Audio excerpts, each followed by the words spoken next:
Well, I don't know what to say, but I will say that um, I am probably the president's number one fan, and that's not going to change. And the hate or what people have to say, it does not affect me at all. It actually motivates me to support him more. And it's going to motivate all of us to support him more. We're not going to let them get away with bullying him and, the smear campaigns. It's not going to work. Okay? He has a lot of force behind him, and God is protecting him. Amen. So I'm gonna say this about this entire ordeal with Nicki Minaj and Donald Trump. If you guys don't know, I've said before in a video, I did a video about Nicki Minaj coming to Turning Point USA and what that means for an agenda. So if you guys don't remember when Donald Trump said that he wanted to invade Nigeria and they even bombed Nigeria, I believe it was on Christmas Day in 2025, because they found oil. So the reason that they justified going there to intervene in Nigeria to the Islamic terrorists and jihadists is because they had oil. Those terrorists have been there forever. But now that they know about the crude oil that's there, now they want to invade Nigeria. Now all of a sudden there's a Christian genocide going on in Nigeria. That is usually the justification for the United States causing a lot of invasions. Now, this was actually pretty funny because not only does it sound extremely scripted, and if you look at her eyes, you can kind of tell that she's looking at something as she's talking. And this is not only does it sound extremely scripted, she says is the president's number one fan, and what these people or what people on the right will do, because the people on the left have no problem getting blacks. All they say is a bunch of race baited victimhood stuff, and y'all are the most oppressed people. And all of a sudden, the black people are like, "Yeah, let's go right behind Joe Biden. Let's go right behind Hillary Clinton. Let's go right behind these people." What they'll do on the right is, and I'm not calling Nicki Minaj dumb, but usually they will find the most unqualified person, like Lil Wayne, for example. You guys remember when he went to the White House? Or they'll free Black Americans from prison because they know that's who we idolize in the Black community, whether if you like it or not. I don't care.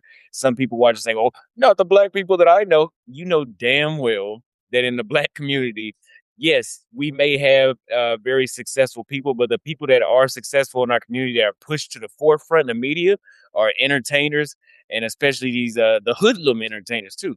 So they will release somebody like that from jail, and they realize and say, "Oh, I don't have enough of I need my support from the Black community." So they go get somebody like Nicki Minaj to agree that there is a genocide in Nigeria, and a lot of people are not even able to see all of this.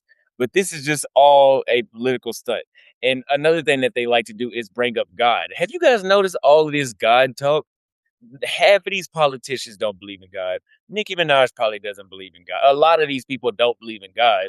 Uh, Even people like Anton Daniels, you'll see that they'll try to get their audience to conform to what their beliefs are by using God, because for centuries and not thousands of years, religion, especially Christianity, has been used to make people gullible. Christianity was used to enslave the Africans. They literally said that it was in the Bible that they were supposed to be slaves. In the Quran, they claim that Black people are supposed to serve the Arabs. So this is just something that has been going on forever. But it's actually pretty funny. Now, to be fair, I am in sort of a way glad that Nicki Minaj is doing this. I'm glad to see that she is going against. If you see some of the stuff that I brought up in my last video about where with Turning Point USA, how she was going against the gender war. She's standing up for Christianity, which I know I just said that she might not believe in it, but overall, it is good for somebody to get a nation to want to lead with religious morals, whether if you like it or not. The United States is based on Christianity. And another thing is, you can see Donald Trump in the background laughing. Uh, Listen, that could just be that it sounded funny, or like, hey, look at this, look at this idiot. Like they know it's all a joke altogether. And then not to mention, you guys may have seen that I didn't even know Nicki Minaj wasn't a citizen. Like I knew she was from somewhere else, I knew she was an immigrant, but I thought by now, like all these years, like I heard about Nicki Minaj back in like what 2008 or 2009 when she had that shooby dooby doo doo. So that's the first time I heard of her. I think that was 2008. And damn, after all that time, that was almost 20 years ago. That was 18 years ago in 2008. And she wasn't a citizen. But she got Trump's gold Visa card, which looks really nice. I was actually impressed. I didn't know that it was actually a card.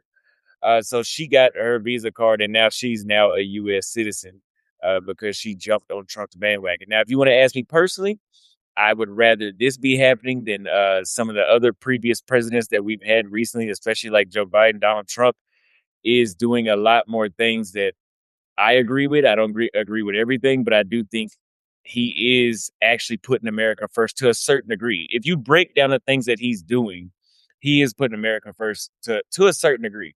Now, unfortunately, for a lot of people in the black community, this is how you get to that next level. If you look at people like Anton Daniels, Nicki Minaj, Brandon Tatum, Candace Owens, going to this portion of the political spectrum and essentially just being a I don't want to say bootlicker, but you're basically agreeing with everything that this portion of the political spectrum says is how you get to that next level. There is a cap where you have to have a certain narrative. And so I'm starting to notice this now, and you see Cardi B is on the other end. And honestly, listen, if we had to put it between Cardi B and how she sounded when she was doing the same thing for the left, listen, I mean, they're both equally, ratchet. I don't want to say ratchet, but they got a little ghetto vibe to them. They got, they're rappers too on top of that. Nicki Minaj does seem a little more sophisticated than Cardi B. Like, I'm not calling Cardi B dumb, but if you just look at the way how she spoke at that when she was at that podium versus how Nicki Minaj spoke just now, Nicki Minaj just seemed more sophisticated. So it's interesting to see what will happen to Nicki Minaj's audience with most of them being LGBT women, because guys can already see on some TikTok videos that they are pushing back. It will be interesting to see what happens, but in my personal opinion, I think that this is a move in the right direction for the United States. So make sure you guys like the video. If you guys enjoyed that episode, make sure you leave a comment. Feel free to email me, austinholloman@gmail.com, on what you would like. I'll leave it in the first main comment as well, on what you would like for me to react to next. I'll be doing 3 to 4 of these reactions per day. And if you want to support the content, because we're not monetizing this channel, you can hit the Cash App at $Austin Holloman. I'll see you guys in the next video.